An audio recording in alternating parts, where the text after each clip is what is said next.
Hi everyone, welcome to my review of Skyfall, the 23rd James Bond film, and it's directed by Sam Mendes. Now Skyfall, again one of the most popular Bond films, and it's massively critically acclaimed, and done amazing at the box office, and most people, they consider this one of the better Bonds, and I'd have to agree. I saw this at the cinema when it came out, and it absolutely blew me away. I was so invested in this film, and all the action and everything involved, and the villain. It was just absolutely stunning. And yeah, it's one of the ones it's just only grown on me every time I've seen it, and I've seen it probably more than 10 times now, and every time it just grows on me, and I'm just completely in awe at everything that's going on in terms of the filmmaking, and just how much this feels like Bond as well. Sam Mendes, absolutely stunning director, and he, his best film for me is still American Beauty, but yeah, it was interesting to see what he brought to this film, because he's more of a, he's not that type of director, but really, he absolutely masters what Bond is in this film, and this feels so much like a Bond film, and it's just such a worthy, follow-up to, Casino Royale. This is one of the ones that, Spectre and Quantum of Solace did not, in any ways, live up to Casino Royale, but this one, it's closer. It's closer to Casino Royale. It's very much one of the best Bonds for me. And the opening scene, everything here is absolutely stunning. The chase sequences, on the rooftops, and of course the train bit, and the eventual, fall into the water, which some people criticise. Saying why would they put that in there? As Bond wouldn't die. But I think it's more of a symbol, symbol. It's more to symbolise the death of Bond as we know it, in a way. Not, Bond's actually dying. Inside, this is what it's about. This scene, and but yeah, the action in this scene, the way it's shot, the way it builds and builds, and you've got Naomie Harris, who plays Eve, and the way she's involved in this scene as well. Perfect introduction to her character, and I really like her in this film. I thought the chemistry between her and Bond was great, and she had a lot of humour as well, quite a lot of humour to the film. And yeah, this action scene has humour in it, which I thought was great. And just the way it builds to that final, where Bond falls into the water off the train, and the reactions on everyone's faces, it's just brilliant. And this kind of kickstart as well, quite a lot of the first third of the film, where Bond's kind of struggling, and he's been away. He's not been an agent for a few months or whatever, and he's still wounded from the accident. And yeah, it adds more of once again a vulnerability to Bond, and makes him there's more of a balance. He's not quite as strong in this film physically. I thought the way they played with that throughout the film was brilliant. But yeah, the opening scene, absolutely stunning. The way it leads into the titles. For me, I really love these titles. I think they're some of the best in the series. All the colours used, and the different layers, and the way it goes different. It goes through, and as well, the way it goes into the bonsai and stuff. Inspired, you could say a bit by Vertigo, Hitchcock's Vertigo, and yeah, I just think they're masterfully done, these credits, and the song as well, the title theme. Adele, I don't like Adele usually, her music, personally, but I really like this song. I didn't think I would, but yeah, it's just an epic ballad that's just perfectly suited for Bond. And the score in this film, the way it's used throughout, stunning. It's not David Arnold this time. It's Thomas Newman, who would do, of course, most of Mendes's films. He would score. His most famous being American Beauty, of course. The score for that. which of course is wonderful. But yeah, the way he scored this film was perfect, and even the way they used the Bond anthem as well, in all the right places, and it just makes it more epic in them places when they use the Bond anthem, but not overused either. And this is very much its own film. It's definitely lives up to the Bond name, but it's its own thing. It's definitely a I mean, I've heard people say it's generic and lazy, but no. This is a very risky film, but you know, the things they do really pulled off well to perfection, and the different subplots that go on, and the way the villain is used as well, stunning. So the first kind of, as I say, the first third is Bond struggling, you know, to come to terms. He's not as physically able as he used to be. But he sees on the news as well there's been an attack. MI6 has been compromised, which you see early on. And Judi Dench is much more of a main character in this film. You could say she's the Bond girl, really, of this film, but he never has, you know, of course, a relationship like that. But it's more of a mother-son relationship, you could say. And just the way that MI6 is compromised, that was so effective. It was unexpected, you know, the explosion early on, and just the way everyone reacts to it and the way it changes everything. It really just shapes the rest of the film and adds that twist to the film, and allows it to go in different directions to really any of the other Bonds. This is definitely one of the most unique Bonds, the way it's structured, for sure. And you know, you've got Bond eventually returning as 007, but they show his struggle, but they do it in a humorous way as well, which I thought was really good. And we're introduced to the new Q in this film, played by Whishaw. I obviously Casino Royale and Quantum of Solace didn't have Q, and obviously I think it was actually Daniel Craig that said to the producers that he wanted the return of Q, and of course people wanted that anyway. But yeah, what a worthy actor to play him. He really pulls it off. I obviously my favourite's still Desmond Llewellyn, but he's really good in this, and a perfect choice really for Q. He's really humorous, and his instant connection with Bond as well, and that banter that they have, just like obviously the previous Q did. They really thought it through, the way he was introduced, and his role in the film. And it's really good as well, actually, that the villain manages to kind of outsmart Q, which is something, again, which shows, of course, how intelligent the villain is, but as well, it's showing this departure from all these things that are usual in Bond. You know, Q being outsmarted. You know, Bond, of course, actually being shot and wounded in such a way, and stuff like that. It really. But yeah, the humour in this film is all perfect, and the villain as well, of course, played by Javier Bardem. So funny in this film, but Javier Bardem as Silver in this film, for me, he's actually, I think, the best Bond villain, and that's not downplaying any, you know. Not a lot of people would say that this, maybe more people maybe would say Casino Royale, and a stunning villain there, or Goldfinger, or even GoldenEye. But I think Silver is the best Bond villain, and it's because of the mix of his acting. I think he's the best actor out of any of the Bond villains, in that performance, and as well the way he's written, and it's similar to GoldenEye, where he has. Instead of a connection with Bond, more like GoldenEye, with Sean Bean's character, it's more with M, and you know, Judi Dench's character, but the way he's given his backstory, his exposition, combined with, you know, how he actually, you know, drives the film and is always against MI6 and everything, and how he really nearly, you know, destroys everything.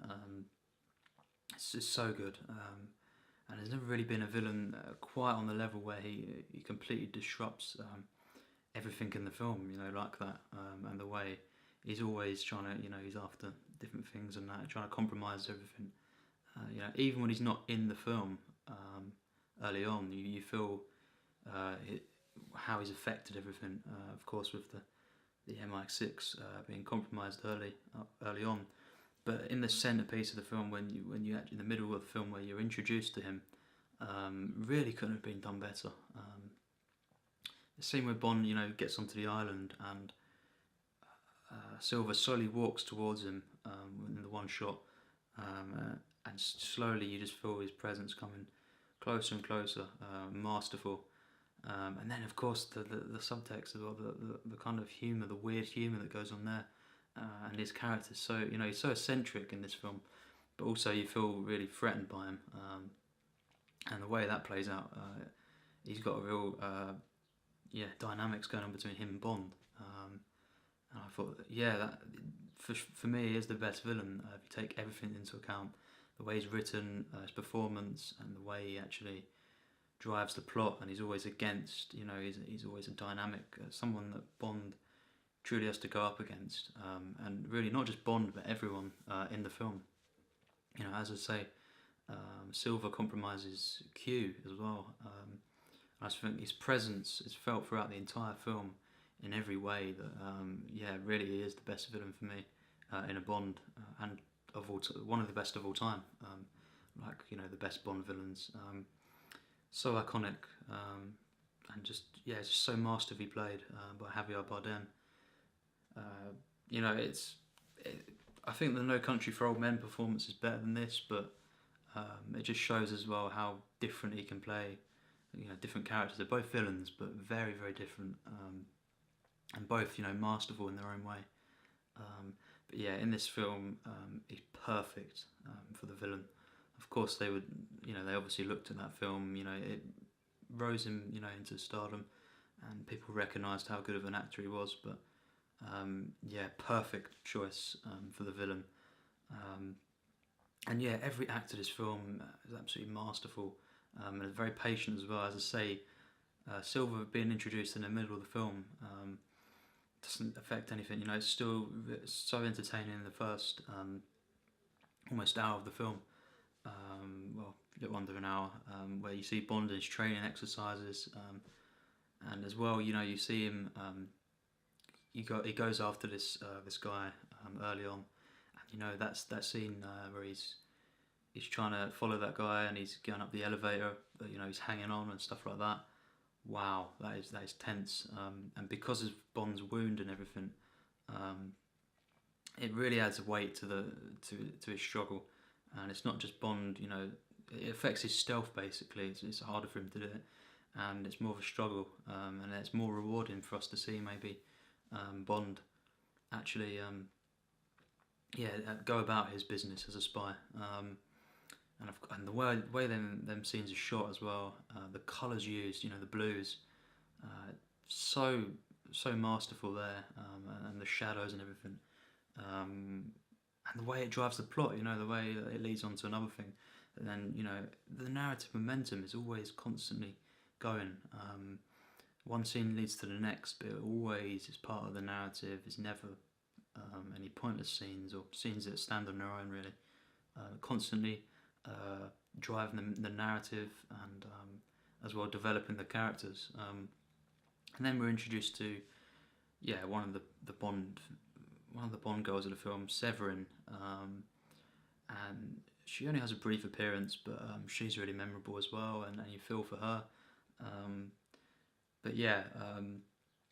M is the main really focus of the film in terms of that. People call her the Bond girl.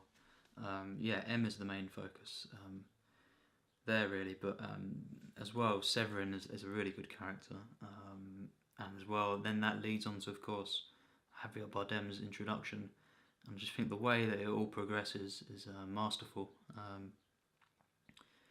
and just everything that when he's in the scenes is just so good, and it's never just him on his own, everyone playing against him, and the script just completely bringing everything together, and the way he's not overused, and he's always, but you always feel his presence even when he's not there, and the train scene in the underground as well. Wow, what an action scene! It's really, really tense, and the way it's been put together, that chase with Bond and Silver, on foot chase and everything, it's just so masterful. Humorous still, but really you feel really on the edge of your seat. And yes, the final third of the film, it goes in another direction that you wouldn't expect. And it's really just Bond and M, and Albert Finney as well, who plays a different character that helps them out. It's really just them in the last third for a lot of it, and you think that it would take a dip, but not really. No, it's such a great final act.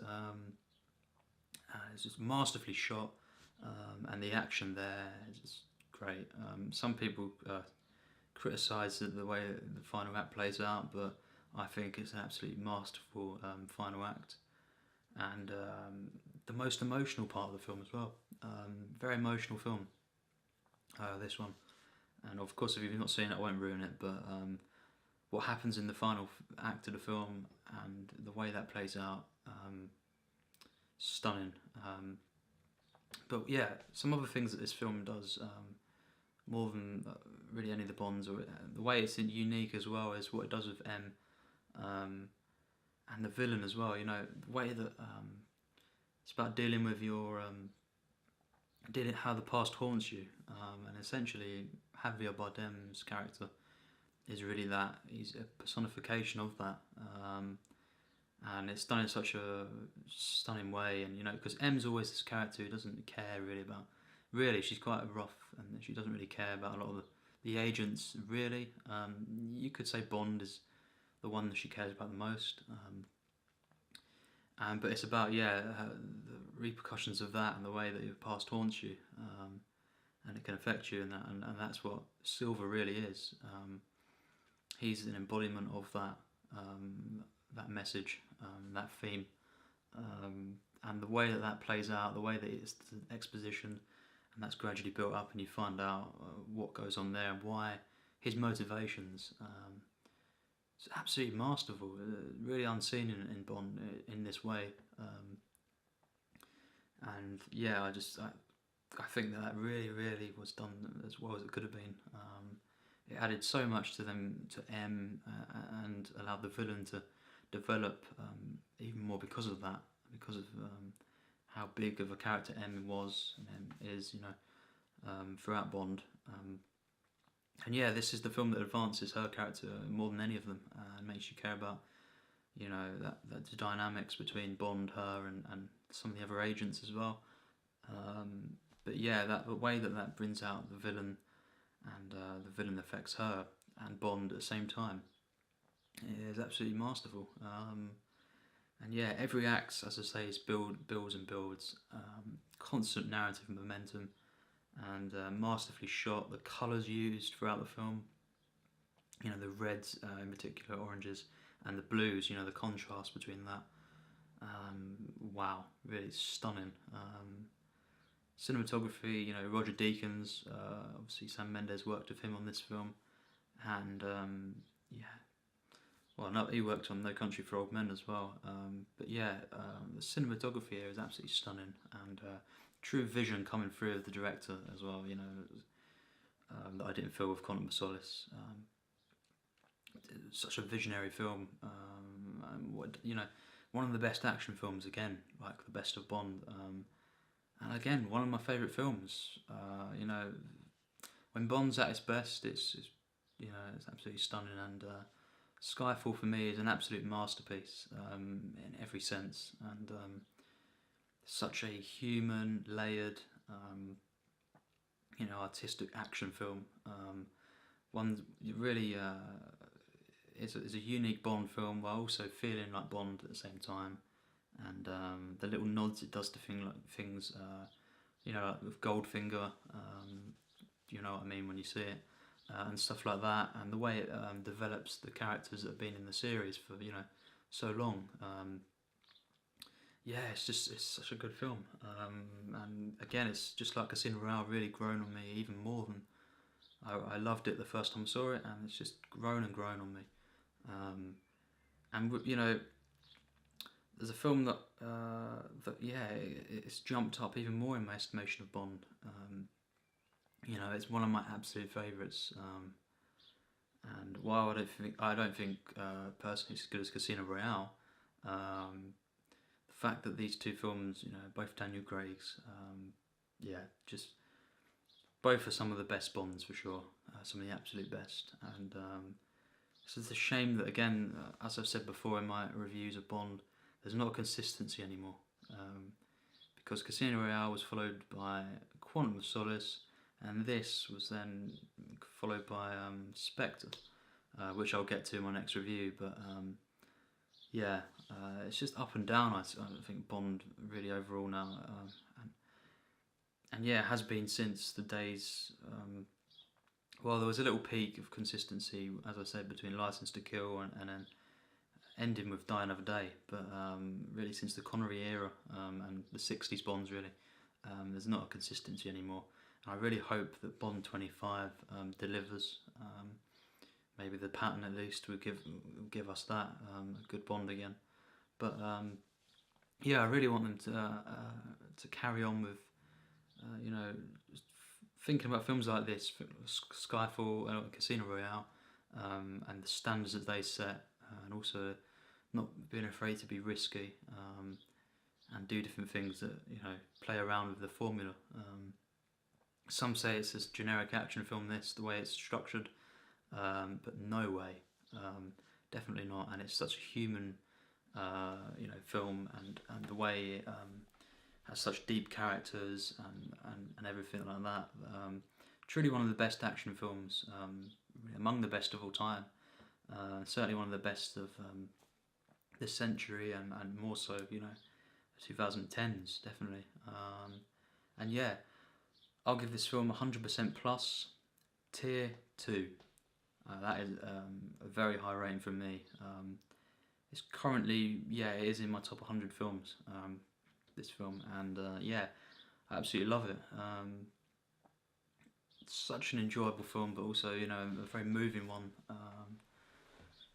It brings everything together. Direction, so strong in this film. The script, all the characters, the action sequences, the way they build in every act, all the filmmaking, you know, the colours used, the way it's edited, as sharp as you can be with this type of with Bond, and just the way it really comes together, and all the messages that it says, and the way that the for me the villain is the best of all time in Bond. One of the absolute finest Bond films, and will be very high on my ranking of the Bonds. While not as good as Casino Royale, certainly a worthy follow-up for sure. And this is what they should. Yes, it's one of the films that they should look at when they make a Bond film. You know, the standards that this film set. What a shame that, you know, Sam Mendes couldn't deliver on Spectre. It just proves that with Bond, it's not always about that. But in this film, he achieved something special, and everyone involved, of course.